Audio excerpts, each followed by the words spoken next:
This is one of the at-home COVID tests you can buy at pharmacies. I called around to a few places and some of them were out of stock, but I found this at Walgreens for $26. It contains 2 tests.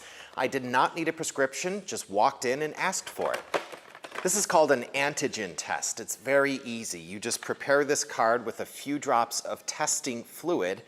Then you swab the inside of both nostrils and insert this swab into the card. 15 minutes later, you'll have your test result.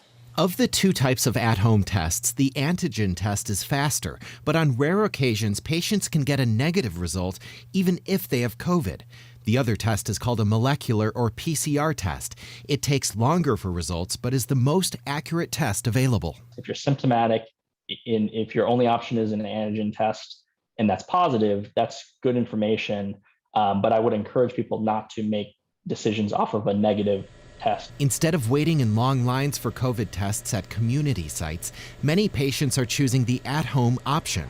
But the problem is when they do that, the state often misses important data about who is getting sick and where they live. The Department of Health is asking people who take at-home tests to call in their results to the state COVID hotline so health officials can get a better idea of how widespread the virus is. Those activities that happen on the back end are really important for helping to contain the spread of the virus and limit the number of people who get infected.